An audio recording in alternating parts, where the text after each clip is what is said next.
사무엘하 9장. 어느 날 다윗은 사울의 집안 사람 중에 아직도 살아남은 자가 있을지도 모른다는 생각을 하게 되었다. 이것은 다윗이 요나단을 생각해서 그에게 은혜를 베풀고 싶었기 때문이었다. 다윗은 사울의 종 중에 시바라는 사람이 있다는 말을 듣고 그를 불러 물었다. 내가 시바냐? 예, 제가 시바입니다. 사울의 집안에 살아남은 자가 없느냐? 내가 그에게 은혜를 베풀고 싶다. 요나단의 절뚝발이 아들 하나가 있습니다. 그가 어디에 있느냐? 로데발에 있는 암미엘의 아들 마길의 집에 있습니다. 그래서 다윗은 사람을 보내 사울의 손자이며 요나단의 아들인 무비보셋을 데려왔다. 그가 두려워하며 다윗에게 나아와 정중하게 절하자 다윗이 그에게 말하였다. 두려워하지 말아라. 내가 너의 아버지 요나단을 생각하여 너에게 은혜를 베풀려고 너를 불렀다. 내가 너의 할아버지 사울이 소유했던 땅을 모두 너에게 돌려주고 또 내가 너를 항상 내 식탁에서 먹도록 하겠다.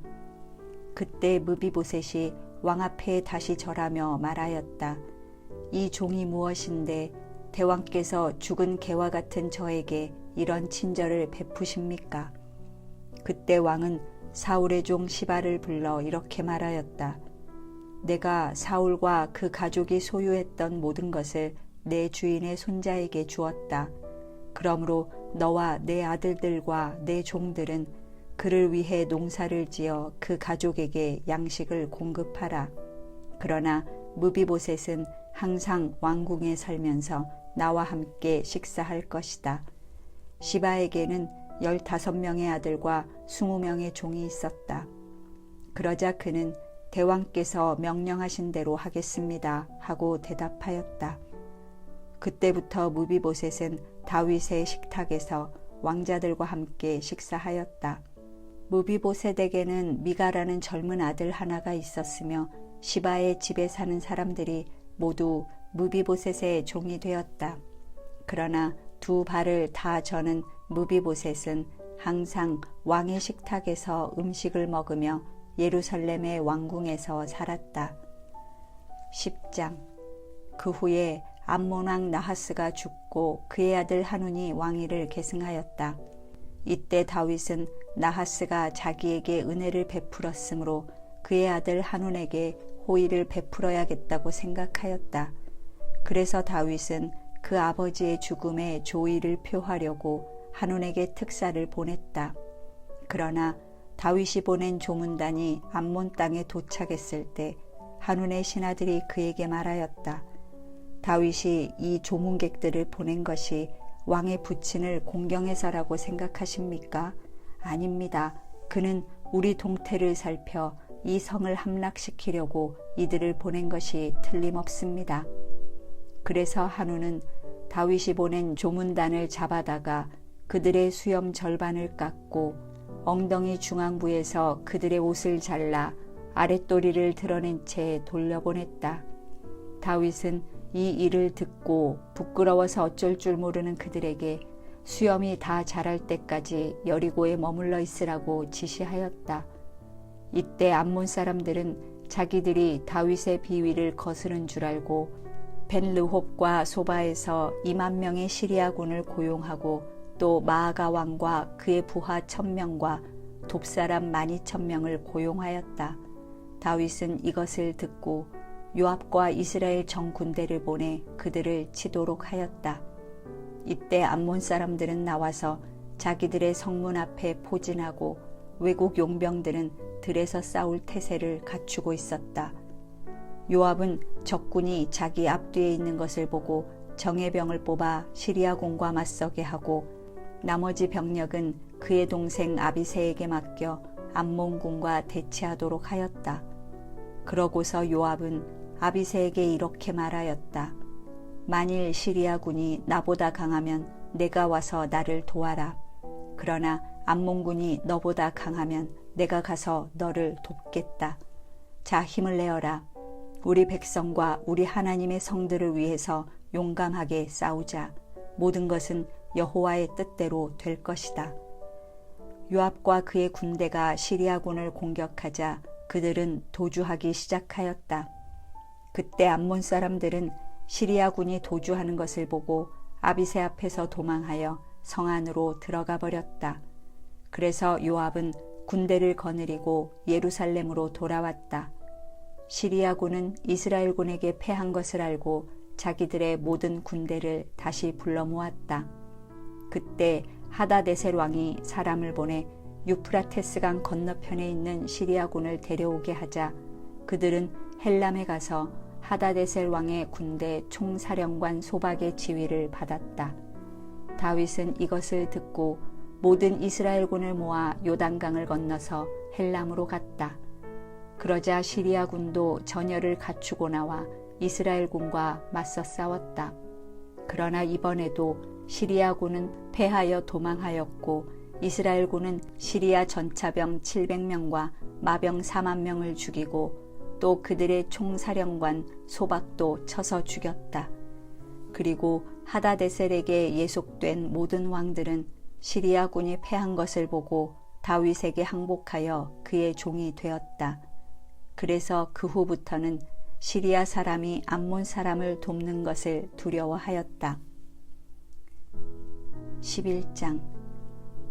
이듬해 봄 주로 전쟁이 시작되는 때가 되었을 때 다윗은 이스라엘 군과 함께 요압을 출전시켰다. 그들은 암몬 사람을 치고 라빠성을 포위하였다. 그러나 다윗은 예루살렘에 머물러 있었다. 어느 날 해질 무렵에 다윗은 잠자리에서 일어나 왕궁 옥상으로 올라가서 거닐다가 어떤 여자가 목욕하는 광경을 보게 되었다. 그 여자가 너무 아름다워서 다윗은 사람을 보내 그녀가 누구인지 알아보게 하였는데 그녀는 엘리암의 딸이며 햇사람 우리아의 아내 밧세바라는 여자였다.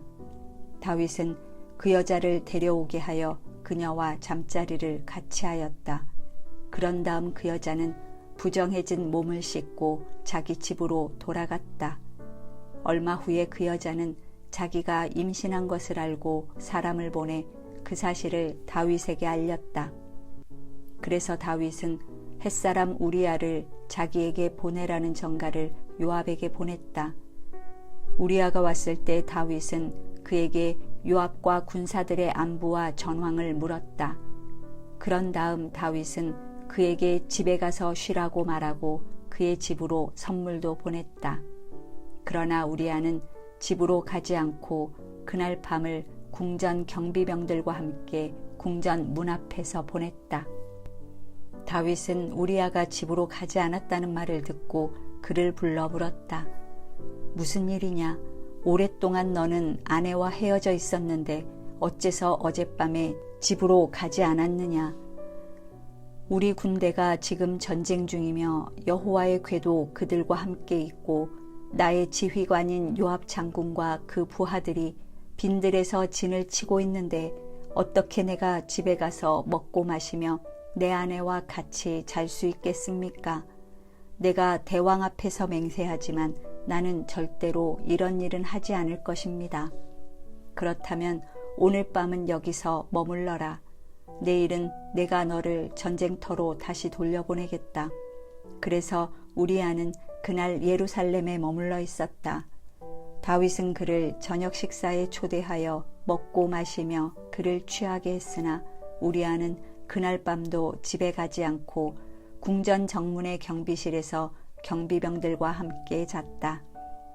그 다음 날 아침에 다윗은 편지를 써서 요압에게 전해주라고 우리아에게 주었는데 그 편지에서 다윗은 우리아를 가장 치열한 격전지에 투입시켜 최전방에서 싸우게 하고 다른 병력은 후퇴시켜 그가 거기서 죽게 하라고 요압에게 지시하였다.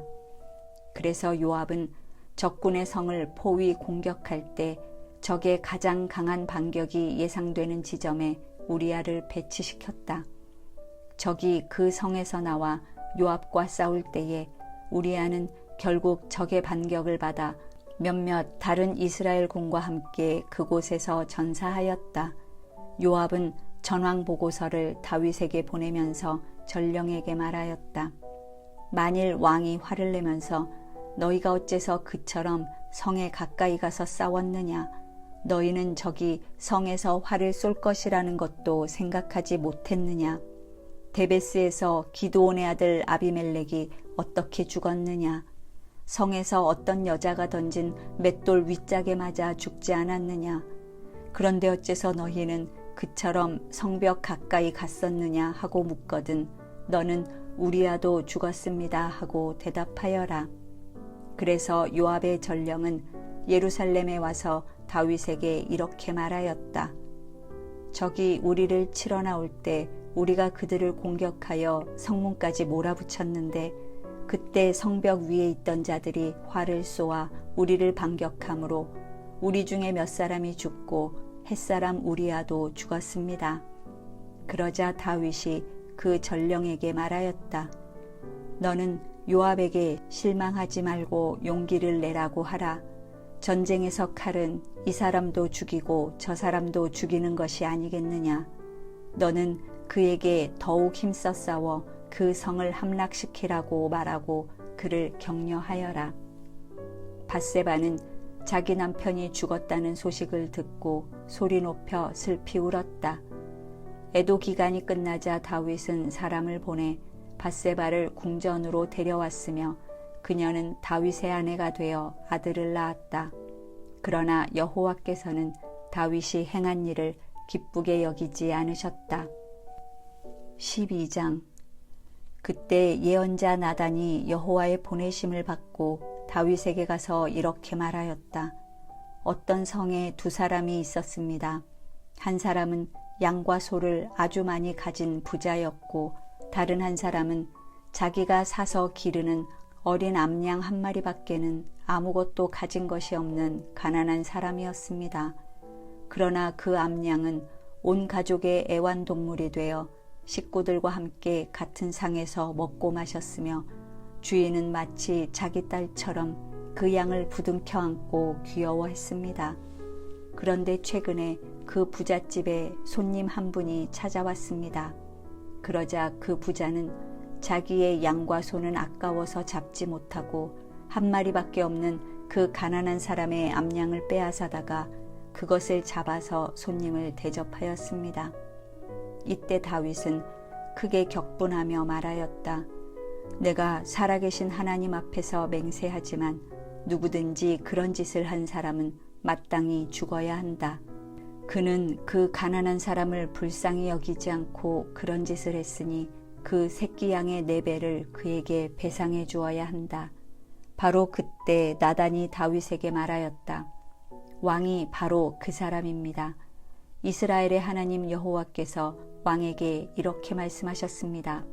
나는 너를 이스라엘의 왕으로 삼고 사울의 손에서 너를 구출해내었으며 사울의 궁전과 그의 처들을 너에게 주었고 또 이스라엘과 유다를 너에게 맡겨 다스리게 하였다. 만일 그것이 부족하였다면 내가 너에게 더 많은 것을 주었을 것이다. 그런데 어째서 너는 나 여호와의 법을 무시하고 이런 끔찍한 일을 하였느냐? 너는 우리아를 죽이고 그의 아내를 빼앗았다. 내가 나를 업신여기고 햇사람 우리아의 아내를 빼앗아 내 처로 삼았으니 칼이 내 집에서 영영 떠나지 않을 것이다. 내가 너에게 분명히 말하지만 내가 내 집안에서 너에게 미칠 화를 불러일으키고 또 내가 보는 앞에서 내 처들을 너와 가까운 사람에게 주겠다. 그가 밝은 대낮에 내 처들을 욕보일 것이다. 너는 그 일을 몰래 해치웠으나 나는 이 일을 모든 이스라엘 사람이 보는 앞에서 대낮에 행할 것이다.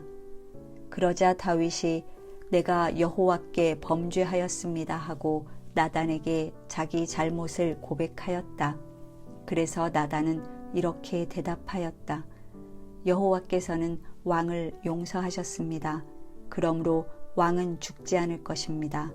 그러나 왕이 원수들에게 여호와를 경멸하고 모독할 기회를 주었으므로 왕의 아들이 죽게 될 것입니다.